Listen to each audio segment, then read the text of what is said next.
In 1947, it's approaching 70 years of supporting Long Island's most vulnerable individuals through the development of public policies as well as direct services. With us tonight is President of the Health and Welfare Council, Gwen O'Shea, Chief Operating Officer, Lori Andrade, along with Amanda Wattrow and Gina Dorso. Thank you for being here. So Gwen and Lori offered us two consulting problems. The first one relates to disaster preparation and planning. In times of disaster, there is a tremendous groundswell. Long Island businesses come to the rescue, and there is a tremendous amount of support for those who need support. It's in times of non-disaster when the ability to gather that support becomes more difficult. So, with Sandy still fresh in our memories, the Health and Welfare Council would like to engage Long Island businesses so that support is there when it's necessary. So I will now turn the floor over to C2N2 Consulting and its CEO, Christina Capilano.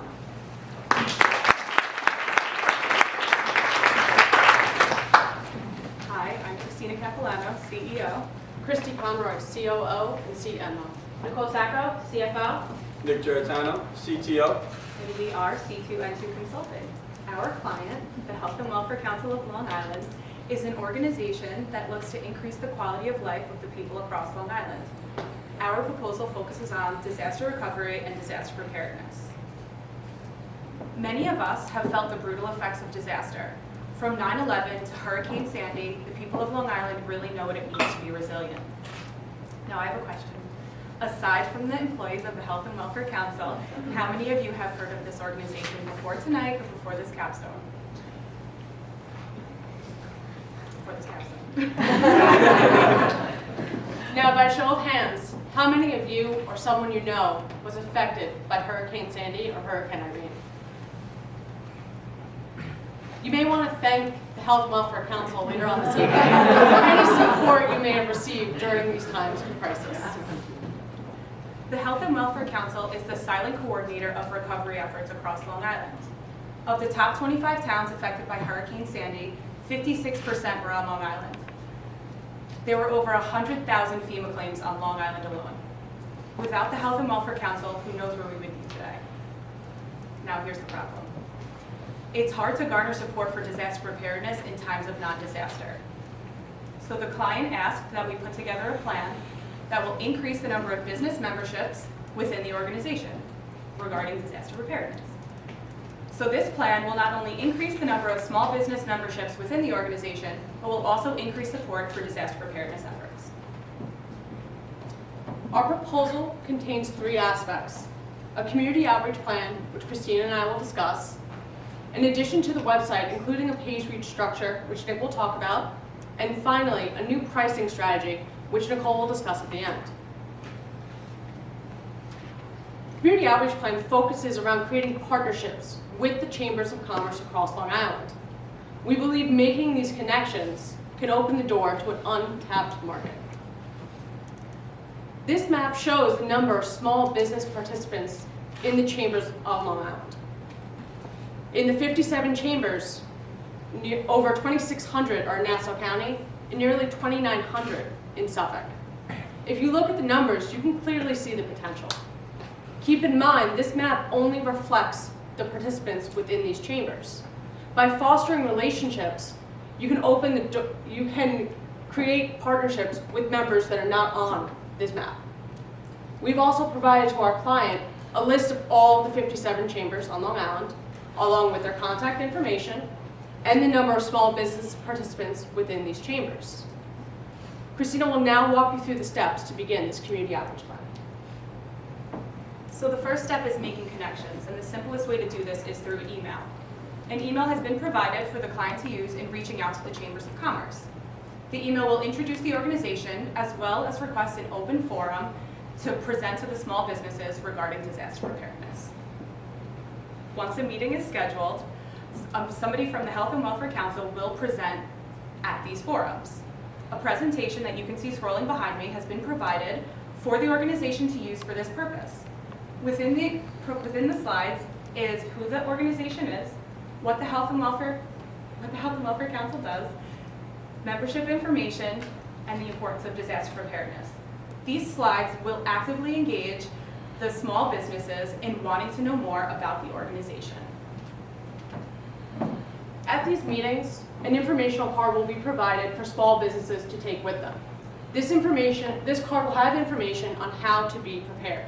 Specifically, the differences between a continuity of operations plan and a disaster recovery plan.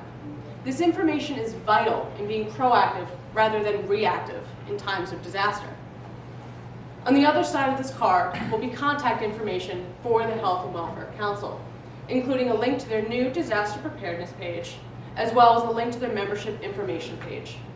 We have also provided a QR code at the bottom corner of this card so small businesses can get direct access to the Become a Member page.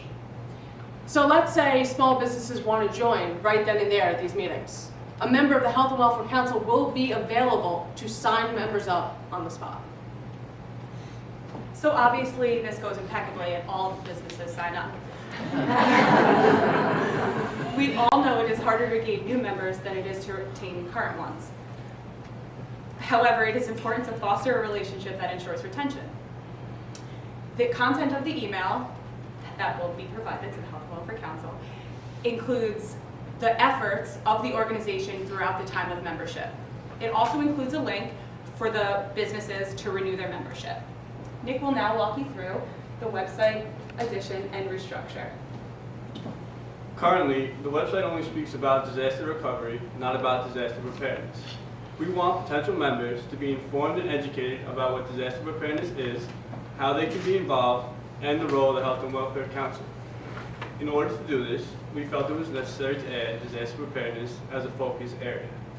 I'm now going to walk you through the new webpage we created in regards to disaster preparedness.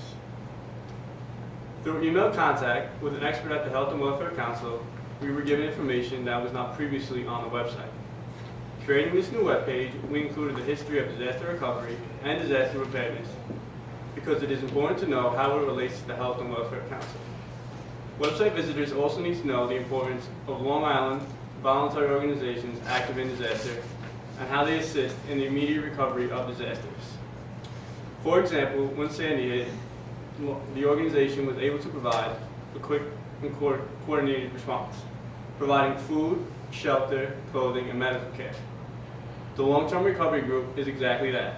They help with the long-term recovery of communities to ensure a successful rebuild. This is crucial for the vulnerable populations of Long Island. Here are the benefits you will receive if you do become a member.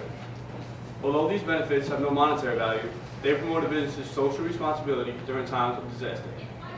The first benefit, ready and prepared, means companies will be proactive instead of reactive, in which Christy referenced earlier. Companies will be trained for any disaster that may come their way. Next, we have a seat at the table. Companies will have access to over 400 agencies, communication with local elected officials, and the opportunity to work on advocacy projects. The next two benefits, preparedness resources and in the know.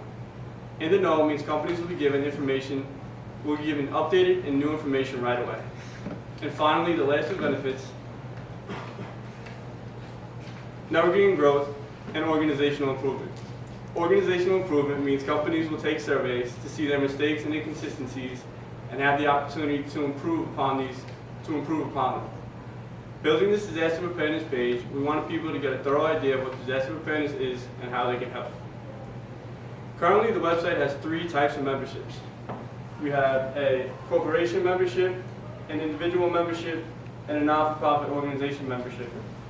We restructured the website to create a spot for small business membership while also creating a small business membership form. In dealing with the Chambers of Commerce, we felt we wanted small businesses to feel represented not only on the website, but also in the dealings with disaster preparedness. I'm now going to turn it over to Nicole, who's going to discuss the pricing strategy. So the main idea of this new pricing strategy is to offer small businesses incentivized memberships. This is a means by which the Health and Welfare Council can enter into a new market, all while creating a brand new stream of revenue. This strategy gives small businesses the opportunity to enroll for 1 year at $500, 2 years at a one-time fee of $900, and 3 years at a 20% discounted rate and one-time fee of $1,200. The following chart is going to show you exactly how beneficial this implementation can be to not only the client's bottom line, but for their brand recognition as well. So this chart represents 4 separate scenarios based on various assumptions, such as how many of the small businesses that hold a spot in the Chambers of Commerce will enroll to become a member in the first year, and the potential revenue that the Health and Welfare Council can earn in the first year when these businesses enroll. On the left-hand side, we have the total revenue that the client will gain in the first year, and on the bottom, there are 4 separate scenarios based on if 40, 60, 80, and 100 businesses were to enroll in the first year. So let's assume that in each of these scenarios, businesses will enroll for 25% of businesses will enroll for 1 year, 15% of the businesses will enroll for 2 years, and 60% of businesses will enroll for 3 years. So some may wonder why we've allocated such a high percentage to businesses enrolling in the 3-year option right off the bat.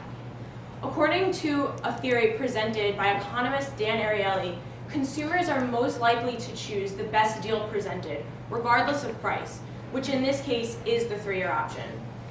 So since there are over 5,000 businesses that hold a spot in the Chambers of Commerce across Long Island, this scenario represents a rather conservative approach to how many businesses have the potential to enroll.